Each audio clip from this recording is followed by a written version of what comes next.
नमस्कार जय जगन्नाथ। पूजा चंदा ओडिया कहानीर भाग 16 को आपण मानक पुणी थरे स्वागत। जहा हेउ अष्टमी पूजा समस्त रीतिनीति अनुसार सुरुखुरुरे हेला। गौरी देवी को किछि दयालु व्यक्ति साहाय्य भी करिले पूजारे। आउ नवमी दशमी पूजा सह विसर्जन करिवार दायित्व रोजीर बापा बहन करिए बोली कहिले।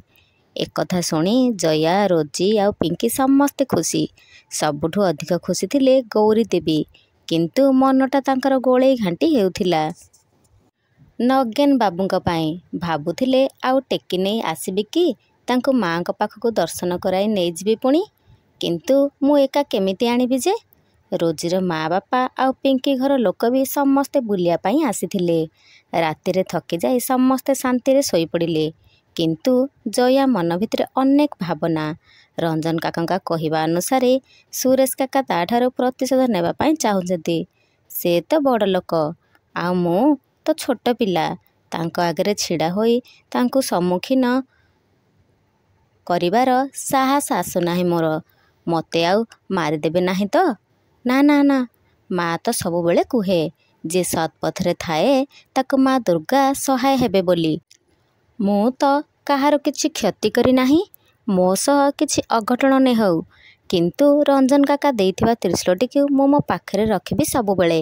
किछि घटना दुर्घटना घटू कि न घटू मु निश्चय पाखे पाखे से अस्त्रटी को रखिबी। जया भाबी भाबी एमिति कथा सबु माँ का उद्देश्य हाथ जोड़ी सोईगला। परदिन सकाळ माँ दुर्गांकर नवमी पूजा।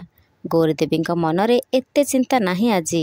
रोजीर माँ आउ बापा सबु पूजा अवस्था विषय बुझा सह जहा खर्च सबु तुलाई थांती। पिंकीर बापा माँ ताकू एथिरे साहाय्य करुथांती। गौरीदेवी नगेन बाबूंक जत्न नेबा सह अन्यान्य काम बुझी पारुछंती।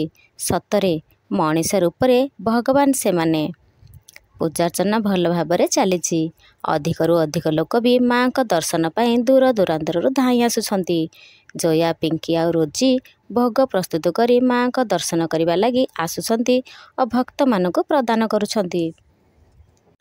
समस्ते निज निजर काम रे व्यस्त अछंती। पिंकी आउ रोजीर बापा गौरी देवी को आश्वासन देउछंती जे पूजा सरिले माँ का विसर्जन भलरे सारी देई नगेन बाबू को नहीं बड़ डाक्तरखाना जीवाकू सबु खर्च आमे बहन करिबा।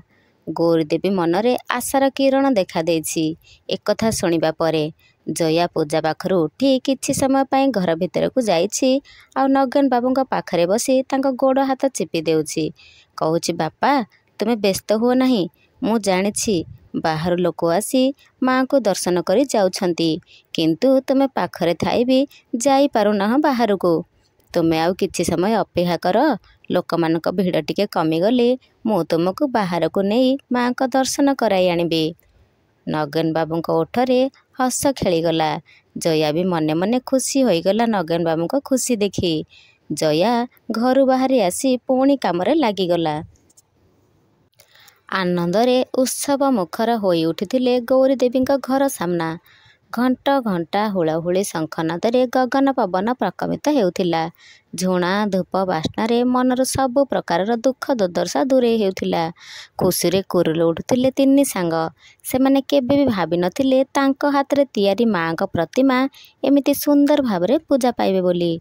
सुरेशर प्रतिशोध नेबार इच्छा समय क्रमे बढ़ी बढ़ी चलीथिला।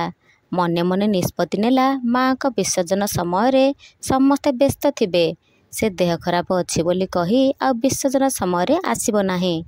जया तैयारी करथिबा मूर्तिर विसर्जन हेबा पाई जिबा समय जया निश्चय उपस्थित थिब सेठारे। सेथिपाई से आगुआ गछ आडुलरे लुचि रही जया से बाट दे जिबार अपेक्षा करिब। समस्ते तो व्यस्त थिबे, काहार आउ नजर जया उपर नथिब।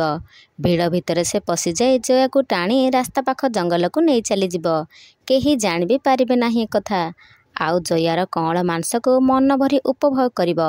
तापरे ताको मारी देई से जंगल भितर फोपाड़ी दे आसीब। रानीर हत्या जेपरी रहस्य होई रही जाइछि, सेमिति जयार हत्या भी रहस्य होई रही जिब।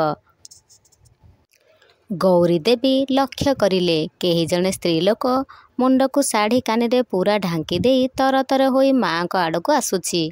गौरी देवींकर संदेह होला, एमिति मुह घोड़ाई किए आसुछि।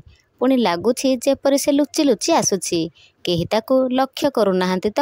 ସେଇ କଥା ଭାବି ସେ କନ କନ ହୋଇ ଚାରିଆଡ଼କୁ ଚାହୁଁଛି।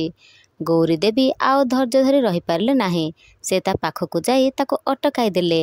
ସେ ଭୟରେ କହିଲା, ଅପା, ମୁଁ କେବଳ ଟିକେ ମାଆଙ୍କ ଦର୍ଶନ ସାରି ଚାଲିଯିବି।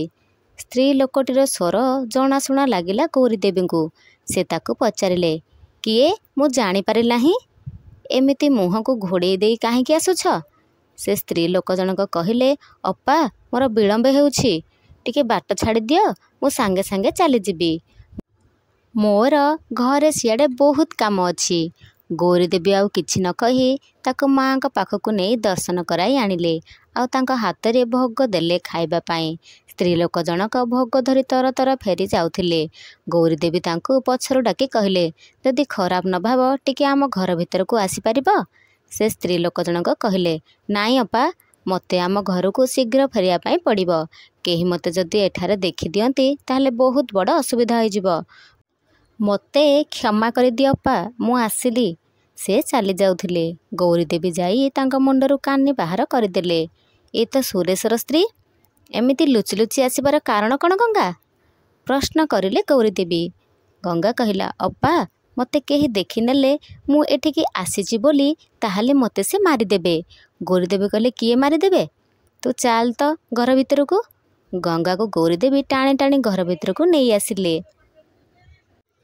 ତାକୁ ବସିବା ପାଇଁ କହି ପାଣି ଗ୍ଲାସ୍ ତାଙ୍କ ହାତରେ ଧରାଇ ଦେଲେ। ସେ ପାଣି ପିଇ ଟିକେ ଶାନ୍ତି ଅନୁଭବ କରିଲେ। ଗୌରୀ ଦେବୀ ତାଙ୍କ ପାଖରେ ବସି କହିଲେ, ତୋ ମୁହଁ ହାତରେ ଏମିତି ସବୁ ଖଣ୍ଡିଆ ଚିହ୍ନ କ'ଣ ହୋଇଛି? ପୁଣି କହୁଣୀ ପାଖରେ ପୋଡ଼ା ଦାଗ। ଗଙ୍ଗା କାନ୍ଦି କାନ୍ଦି କହିଲେ, ଅପା, କହିବା ପାଇଁ ଚାହୁଁନଥିଲି, କିନ୍ତୁ ପରିସ୍ଥିତି ବାଧ୍ୟ କରୁଛି ମୋତେ କହିବା ପାଇଁ। ତୁମ ଦିଅର ମୋତେ ଏମିତି ସବୁବେଳେ ମାରନ୍ତି। ବଡ଼ ବତା ଭାଳିଆରେ ପିଟି ଚାଲନ୍ତି। ଯେ ପର୍ଯ୍ୟନ୍ତ ମୋର ପ୍ରତିରୋଧ କରିବାର ଶକ୍ତି ସରି ନ ଯାଇଛି। ହାତକୁ କାମୁଡ଼ି ପୁଳା ପୁଳା ମାଂସ ଉଠେଇ ନିଅନ୍ତି। ଏତେ କଷ୍ଟ ଲାଗେ, ମୁଁ ଭାବେ ମୁଁ ମରିଯାଉନି କାହିଁକି? ବହୁଥର ତାଙ୍କ ମାଡ଼ ଖାଇ ମୁଁ ବେହୋସ ହୋଇଯାଏ। ଏ ମାଡ଼ ଖାଲି ରାତିର। ସେ ମଣ୍ଡପ ପାଖରୁ ମଦ ପିଇ ଘରକୁ ଫେରିଲେ। ଆଉ ମୋତେ କହିଲେ କି ଜୟା ପାଇଁ ଏଥର ସବୁ ଦୋକାନୀ ମଣ୍ଡପ ପାଖରୁ ଉଠି ତୁମ ଘର ପାଖକୁ ପଳାଇ ଆସିଛନ୍ତି। ସେଥିପାଇଁ କେହି ଦୋକାନୀ ତାଙ୍କୁ ଆଉ ଟଙ୍କାଟିଏ ବି ଦେଉନାହାନ୍ତି। ଭୋଜି କରିବା ପାଇଁ ଆହୁରି 5,000 ଟଙ୍କା ଦରକାର ବୋଲି କହି ମୋତେ ମାଗିଲେ। ମୋ ପାଖରେ କାଣି କଉଡ଼ିଟିଏ ବି ନାହିଁ। ଆଉ ପୁଣି 5,000 ଟଙ୍କା କୁଆଡ଼ୁ ଆଣିଥାନ୍ତି? ସେଥିପାଇଁ ମନା କରିଦେଲି। ଆଉ ତାପରେ ଏଇ ଅବସ୍ଥା। ଗୌରୀ ଦେବୀ ଗଙ୍ଗା ଆଖିରୁ ପାଣି ପରି ବୋହି ଯାଉଥିବା ଲୁହକୁ ଯତ୍ନରେ ନିଜ ହାତ ପାପୁଲିରେ ପୋଛି ଦେଇ କହିଲେ, ମୁଁ କେବେ ଜାଣିନଥିଲି ସେ ଏମିତି କରେ ବୋଲି। ଗଙ୍ଗା କହିଲା, ସେ ମୋତେ ବାରମ୍ବାର ମନା କରିଥିଲେ ଏଠିକୁ ଆସିବା ପାଇଁ, କିନ୍ତୁ ମୁଁ ଆଉ ରହିପାରିଲି ନାହିଁ। ଜୟା ହାତରେ ତିଆରି ମାଆଙ୍କୁ ଦେଖିବା ପାଇଁ ଦୌଡ଼ି ଆସିଲି। ସେ କିନ୍ତୁ କିଛି ଲୋକଙ୍କୁ ଜଗାଇ ଦେଇଛନ୍ତି କି ମୁଁ କୁଆଡ଼େ ଗଲି କ'ଣ କରିଲି ଦେଖିବା ପାଇଁ। ସେଥିପାଇଁ ମୋତେ ଭୟ ଲାଗୁଛି। କେହି ଦେଖିଦେଲେ କଥା ସରିଲା। ଆଜି ମୋ ମୃତ୍ୟୁ ସୁନିଶ୍ଚିତ। ଗୌରୀ ଦେବୀ କହିଲେ, ଛି ଛି, ଏମିତି କାହିଁ ଅଶୁଭ କଥା ମୁହଁରେ ଧରନ୍ତି ନାହିଁ। କିନ୍ତୁ ସୁରେଶ ଏତେ ଅତ୍ୟାଚାରୀ ବୋଲି ଜାଣିନଥିଲି। ତୋ ପରି ଝିଅ ଭାଗ୍ୟରେ ଥିଲେ ମିଳେ, କିନ୍ତୁ ସେ ତୋତେ ଅବହେଳା କରୁଛି। ନିଶ୍ଚୟ ତାକୁ ଦଣ୍ଡ ମିଳିବ। ଗଙ୍ଗା କହିଲା, କିଛି ମିଳିବନି ଅପା, କିଛି ବି ମିଳିବ ନାହିଁ। ମିଳିବାର ଥିଲେ ଏତେ ଦିନ ହେଲାଣି ମିଳୁନାହିଁ କାହିଁକି? ଆହୁରି ଗୋଟେ କଥା ଜାଣିଲେ ତୁମେ ମୁଣ୍ଡରେ ହାତ ଦେଇ ବସି ପଡ଼ିବ। ମୋର ସାନ ଭଉଣୀ ଥରେ ଆସିଥିଲା ଆମ ଘରକୁ ବୁଲିବା ପାଇଁ। ରାତିରେ ମୁଁ ଶୋଇପଡ଼ିଥିବା ସମୟରେ ସେ ତାକୁ ଜୋର ଜବରଦସ୍ତି ଗୋଟେ ରୁମ୍କୁ ନେଇ ଯାଇ ମୁହଁ ହାତ ଗୋଡ଼ ବାନ୍ଧି ଦେଇ ତା ସହ ଖରାପ ସମ୍ପର୍କ ରଖିଥିଲେ। ସେ ବିଚାରୀ କେତେ ଅନୁରୋଧ କରିଲା, କିନ୍ତୁ ଏ ପାପୀ ତାକୁ ଛାଡ଼ିଲା ନାହିଁ। ତା ଯନ୍ତ୍ରଣାର ଚିତ୍କାର ୟାକୁ ଆନନ୍ଦ ଦେଉଥିଲା। ମୁଁ ଯେତେବେଳେ ମୋ ଭଉଣୀର ପାଟି ଶୁଣିଲି ଯାଇ କବାଟ ବାଡ଼େଇଲି, କିନ୍ତୁ ସେତେବେଳକୁ ତା କୁମାରୀତ୍ୱ ହରଣ ହୋଇସାରିଥିଲା। ଏ ଜଣେ ନାରୀ ଶରୀରର ଲୋଭୀ ପାପୀ। କିନ୍ତୁ ମା କାହିଁକି କିଛି ବି ବିଚାର କରୁନାହାନ୍ତି ମୁଁ ଜାଣିପାରୁନାହିଁ। ମୋ ଭଉଣୀ ସେଦିନ ହିଁ କାନ୍ଦି କାନ୍ଦି ଆମ ଘରକୁ ଫେରିଗଲା। କିନ୍ତୁ କିଛି ଦିନ ପରେ ଜାଣିବାକୁ ପାଇଲା ସେ ଗର୍ଭବତୀ ଅଛି ବୋଲି। ଲୋକ ଲଜ୍ଜାରେ ଭୟରେ ଆତ୍ମହତ୍ୟା କରିଦେଲା ସେ। ମୁଁ ଏକଥା ୟାକୁ କହିବାରୁ ମୋତେ ଘୋଷାଡ଼ି ଘୋଷାଡ଼ି ନେଇ ଘର ବାହାରକୁ ଫୋପାଡ଼ି ଦେଲେ। ସତରେ ଏବେ ଆଉ ଏତେ କଷ୍ଟ, ଏତେ ଅତ୍ୟାଚାର ଆଉ ସହି ହେଉନାହିଁ। ଗଙ୍ଗା ନିଜର କରୁଣ କଥା କହି କହି ଝରି ଚାଲିଥିଲା ନିଜ ଆଖିରୁ ଲୁହ ବୁହାଇ। ଗୌରୀଦେବୀ ସାନ୍ତ୍ୱନା ଦେଉଥିଲେ।